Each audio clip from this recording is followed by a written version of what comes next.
I'm Jonathan Lee from Wichita Falls, Texas. Hi, my name is Julio. I'm from Denver, Colorado. Hi, I'm Betsy Goodman and I'm from Los Angeles, California. Hello, my name is David. I'm from Medford, Oregon. Hi, I'm Abigail Smith and I'm from Houston, Texas. Hi, my name is Candace Chow and I'm from Los Angeles. Hi, I'm Nick Morgan. I'm from Eden Prairie, Minnesota. Hi, I'm Adam Berry. I'm a sophomore at Princeton University. I'm Justin Wayak. I am class of 2009. Hey, I'm Kea Shallow, and I'm currently a senior at Princeton, and I'm an electrical engineer. The first time I arrived on campus, it's a little bit overwhelming. There's just all these things to do. They have these big bulletins that have all these different activities. You go to an activities fair. I only knew one person coming here, and a couple people from my school who I wasn't really very good friends with. So it's just a really big adjustment. You're not really sure where you're gonna fit in yet. You don't know your roommates. You kind of miss your old friends. And so I feel like you definitely feel a little bit lost. Arriving on campus for the first time was difficult for me. I didn't do OA or CA, so I didn't really know anyone when I got here. And first couple of weeks, like getting adjusted, being so far away from home, not knowing anyone, trying to make friends, as well as trying to balance that with just getting in the groove of the accelerated academics here. It was a big shocker for the first couple months. I think once people find out that, okay, you're Christian, or they see you wearing a cross around your neck or something like that, they automatically have a perception or certain stereotypes about what a Christian is, whether we're judgmental or hypocritical. All those things end up coming into play. With the target on your back, and the fact that I know when I came on campus and I started hanging out with different kids here, there's a lot of pressure. I felt a lot of pressure from kids trying to get me to kind of do the things they were doing, either try to get me to drink or to get me to go out and make some bad decisions or party excessively, and those kind of things I think add up, and that was definitely a pressure. In Princeton, there's a very defined way that you have fun, and it is on Thursday and Friday night. You go to a person's room, you get drunk, and then you go to the street, and that's how you have fun. This really regimented way of having fun that everybody buys into, that makes it hard for you to go against it.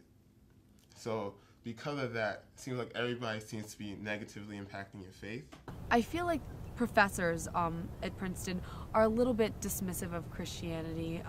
I've known certain professors who, when they talk about Christianity, they'll just definitely dismiss it as like a belief of the past, kind of like mention like, oh, in the 19th century, everyone believed Christianity was this way, but now we know these things because of science. And I feel like as a Christian, it's very discouraging to come into a class where you feel like you can't express your belief because if you do, your teacher won't give as much credit to your answers, or on an essay feeling that you can't argue what you actually personally believe because your teacher might not find it as credible, and sort of having to argue what they want to hear instead of what you actually believe. I know in the religion department there are also a few who teach these courses that are kind of nicknamed Faith Busters because they present Christianity in a very different light. I actually took a class, New Testament and Christian Origins, in the religion department, and it was very clear from the get-go that my preceptor was very much against Christianity, didn't think the Bible had any historical truth to it, and it felt like he spent every precept trying to prove that fact about all the so-called inconsistencies in the Bible. And you really don't get the other perspective, because it seems like most of the people in the religion department take a very secular approach to the Bible. I mean, I think it's easy to name like Peter Singer's classes as far as classes where there would be definite hostility towards Christianity. The most provocative thing that I've heard him say was that parents should have a 30-day trial period with infants before they decide if they want to keep them or not. Yeah. So like beyond partial birth abortion, allowing for like infant abortion up to 30 days. It was very hostile when I first got here. I felt, for the first time I actually really had to defend my faith. I really had to think about what I believed in. And a lot of times people, even when I tried to articulate that, would say that completely that you're wrong. I think for Christianity to be relevant, people have to have that desire. You can't have that desire without, Spirit of God moving, without hearts being changed. Christ changed my life in so many ways, especially after I really started to get to know him a lot better. And after that, I just feel like a closeness with him that I've never had before. I feel like, especially since I've come to Princeton, my love for Christ has grown in the fact that I spend a lot more time with him. Before I came to Princeton, during the summers, I would be so good about keeping up with my quiet times. I would do it like pretty much all through the summer, and then I would start the school year, and then work would start getting kind of like hectic, and I would just kind of give up a little bit. People will like start to notice somewhat of a change in me, and somewhat of pretty much like a demeanor change that you know, people would just say like, well, why is Kay like that? Why is Kay so nice? Why does he do the things he does? And I just tell them it's because, you know, of my relationship with Christ, and that became like my witness. My desire for dedication to Christ, I think, is the biggest thing that I've seen.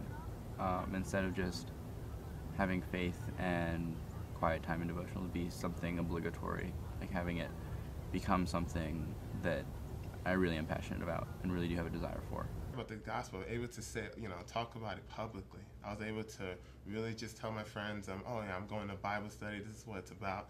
That was impossible for me back in high school. The best thing about Christian Union, in my opinion, is the Bible courses, especially the one in the fall where it was all girls. I met such a great group of Christian girls there who I really felt like I could talk to about my faith, and who would hold me accountable, and who were just really great role models. Like, I could honestly look at every single one of those girls and be like, wow, I wish I could be more like them because they're so strong in God. The best thing about Christian Union is the people, for sure. Because from people opening their houses, from people driving people, from students from, like, you know, wherever they are on campus, to, you know, the Bible course, from just all these various events that they do on campus that you don't really know is backed by Christian Union, but it is. Like, it's just very, like, it really speaks volumes of Christian Union. It's something that I added this year, and it's just, I've seen a complete turnaround, not only in my faith, but just in my, all these venues in my life that has really affected that I never would have guessed. I have a deeper love for Christ, having been surrounded by the people in Christian Union who have a love for Christ.